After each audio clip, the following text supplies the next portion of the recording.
Good evening everyone, I hope you all are well. तो हम set के 3 classes कर चुके हैं। आज हम चौथा क्लास करने वाले हैं। ये क्लास शुरू होगा सबसेट्स के बारे में।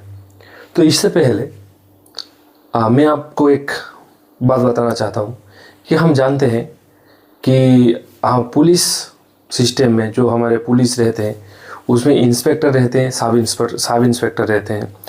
तो इंस्पेक्टर और सब इंस्पेक्टर में क्या डिफरेंस है? आप जानते हैं कि इंस्पेक्टर और सब इंस्पेक्टर में क्या डिफरेंस है? हम अगर देखें तो एक सब इंस्पेक्टर के पास जो भी पावर रहता है वो सब इंस्पेक्टर के पास रहते हैं, पर इंस्पेक्टर के पास ऐसा कुछ पावर्स रहते हैं जो सब इंस्पेक्टर के पास नहीं रहते, क्योंकि इंस्पेक्टर एक बड़ा पोस्ट है और उसके अंदर आता है, उसके पावर के, उसके अथॉरिटी के अंदर आता है एक सब इंस्पेक्टर, इसलिए उसको बोला जाता है सब। वैसे ही सेट के भी कुछ पार्ट्स हैं जिसको हम बोल सकते हैं सबसेट्स। जैसे कि अगर हम देखें तो यहाँ पे मैं एक सेट लिखता हूँ, A equals to A B C D, ये एक सेट है। और एक सेट देखते हैं B equals to B C, ये एक है। और एक सेट देखते हैं C equals to B D E, यहाँ मैं 3 सेट लिखा हूँ। पहले देखिए, A का एलिमेंट है A B C D, B का एलिमेंट है B C एंड C का एलिमेंट है B D E। तो थोड़ा नोटिस कीजिएगा तो ये पता चलेगा कि देखिए B में जो भी एलिमेंट्स हैं, B में जो भी एलिमेंट्स है ये सब A में है। B में जो भी एलिमेंट्स है ये सब A में है। तो आज हम यहाँ पे कह सकते हैं कि B is subset of A। हम कह सकते हैं B is subset of A और इसको डिनोट करते हैं ऐसे, B सबसेट ऑफ A। अगर हम यहाँ पे और थोड़ा नज़र डालें तो देखेंगे C के अंदर एलिमेंट है B D E। यहाँ पे B और D तो A के अंदर है, पर ये जो E है ये एक्स्ट्रा है, ये A के अंदर नहीं है। तो C का हर एलिमेंट A का एलिमेंट है ये हम नहीं बोल सकते। तो यह होगा क्या, C is not a subset of A। C is not a subset of A और इसको हम डिनोट करेंगे ऐसे, C is not a subset of A। तो हम यहाँ से एक डेफिनेशन बना सकते हैं सबसेट का कि इस सबसेट का डेफिनेशन क्या होगा। सबसेट का डेफिनेशन होगा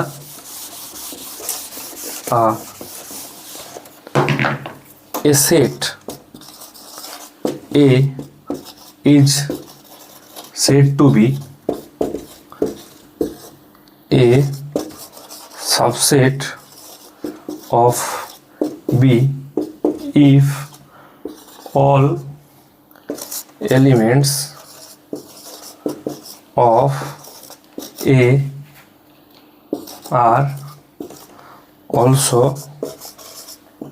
elements of B। तो A का हर एलिमेंट B का एलिमेंट होगा तो हम A को B की सबसेट बता सकते हैं, A को B की सबसेट बता सकते हैं।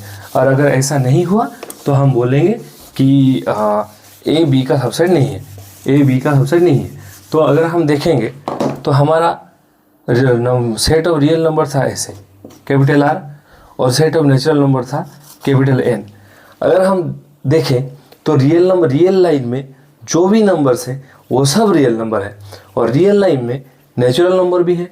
इसका मतलब नेचुरल नंबर का जो एलिमेंट है वो ऑलरेडी रियल नंबर सेट का एलिमेंट है। तो इस यहाँ से हम बोल सकते हैं कि natural number set is a subset of set of real number, set of natural number is a subset of set of real number. वैसे ही set of integer is a subset of set of real number. तो subset के बारे में पता चल गया, subset का डेफिनेशन भी समझ में आ गया। इसके बाद हम देखेंगे कि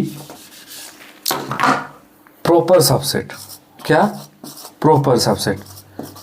तो हम एक एग्जांपल लेते हैं कि 1 a इक्वल्स टू 1 2 3 4 और b इक्वल्स टू 1 2, यह हो गया। तो देखिए b का 2 एलिमेंट है 1 और 2 और a का 4 एलिमेंट है 1 2 3 4। तो यहाँ already b is a subset of a, क्योंकि b का हर एलिमेंट a का एलिमेंट है, तो हम बोल सकते हैं b is a subset of a। But अगर हम नोटिस करें यहाँ पे देखिए a का एक्स्ट्रा 2 एलिमेंट्स है 3 और 4 जो b का एलिमेंट नहीं है। a का एक्स्ट्रा 2 एलिमेंट्स है जो 3 और 4 जो b का एलिमेंट नहीं है। इस केस में b को हम बोलेंगे b is A proper subset of a, ताकि डेफिनेशन क्या हुआ कि हमको ऐसा एक भी एलिमेंट मिल गया a में जो b का एलिमेंट नहीं है, तो हम बोल सकते हैं कि b a का प्रॉपर सबसेट है। तो उसका डेफिनेशन लिखते हैं, let b is a subset of capital A, b is a subset of A। Now if there is at least one element in A which is not an element of B, then B is called a proper subset of A। अगर A का at least एक element ऐसे मिल गया जो B का element नहीं है, तो हम B को बोलेंगे A का प्रॉपर सबसेट। तो ये तो गया प्रॉपर सबसेट। उसके बाद आते हैं कि इम्प्रॉपर सबसेट क्या है, इम्प्रॉपर सबसेट। तो इम्प्रॉपर सबसेट क्या है, देखिए अगर हम एक सेट लिखें A equals to A B C D, तो यहाँ पे ये जो सेट है A, इसको हम इसका खुद का सबसेट बोल सकते हैं, क्योंकि इसमें जो भी एलिमेंट्स है वो A का ही एलिमेंट है। तो हर एक सेट अपना खुद का सबसेट होता है, तो हम बोल सकते हैं A is a subset of A। तो इस केस में A को बोला जाएगा प्रॉपर इम्प्रॉपर सबसेट। तो यहाँ पे हम लिख सकते हैं every set is an improper subset of itself। every set is an improper subset of itself। इसके बाद हम इक्वल सेट पढ़े थे, तो हम एक सेट को इक्वल कैसे दिखाएं। इक्वल सेट पढ़े थे, इक्वल सेट का और एक डेफिनेशन हम यहाँ जानेंगे कि equal sets two sets A and B are said to be equal if and only if A is a subset of B and B is a subset of A। अगर हम दो सेट ऐसे मिलता है, अगर हम इसको दिखा पाए कि ए बी का सबसेट है एंड बी ए का सबसेट है, तो इससे प्रूफ हो जाएगा ए इज इक्वल टू बी। ये दोनों तरफ से सही है। अगर ए इक्वल टू बी हो गया तो एक दूसरे का सबसेट हो जाएगा। अगर एक दूसरे का सबसेट हुआ तो वहाँ से हम कंक्लूड कर सकते हैं कि ए इक्वल टू बी है। जैसे कि अगर हम लिखें कि a equals to x such that x square minus 16 equals to 0 and b equals to minus 4।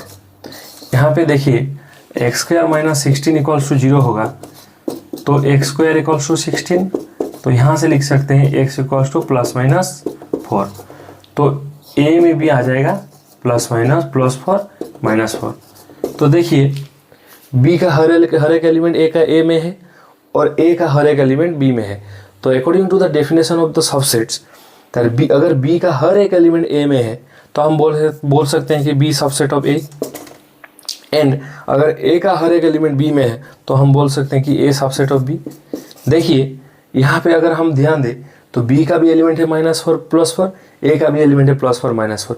जैसे हम पहले सब इक्वल सेट्स का डेफिनेशन पढ़े थे कि दो सेट्स का अगर सब एलिमेंट इक्वल सेम हो गए तो दो सेट हमको इक्वल बोल सकते हैं, तो ऐसे भी हम यहाँ से बोल सकते हैं ए इक्वल्स टू बी। तो हमारा डेफिनेशन, हमारा जो नया डेफिनेशन है वो प्रूफ हो गया कि अगर बी सबसेट ऑफ ए और ए सबसेट ऑफ बी हो गया तो उससे हम कंक्लूड कर सकते हैं ए इक्वल्स टू बी। अगर ए इक्वल्स टू बी हुआ तो उससे हम कंक्लूड कर सकते हैं कि B subset of A and A subset of B. तो अगर हम दो सेट को दोनों के सबसेट दिखा दिए तो ये प्रूफ हो जाएगा कि वो दो सेट इक्वल है। समझ में आ गया।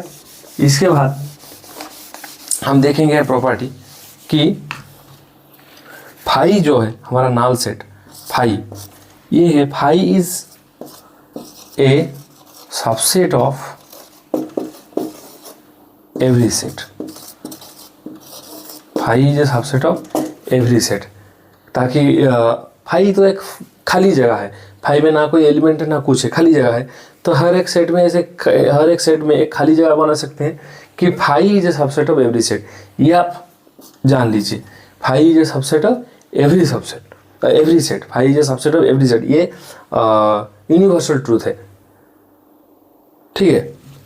इसके बाद हम जानेंगे कि यूनिवर्सल सेट, इसके बाद हम जानेंगे यूनिवर्सल सेट, उसके बाद जानेंगे universal set.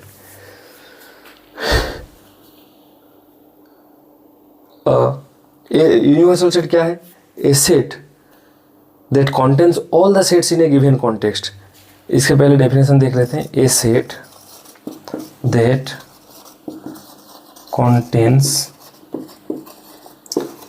all the sets in a given context is called universal set।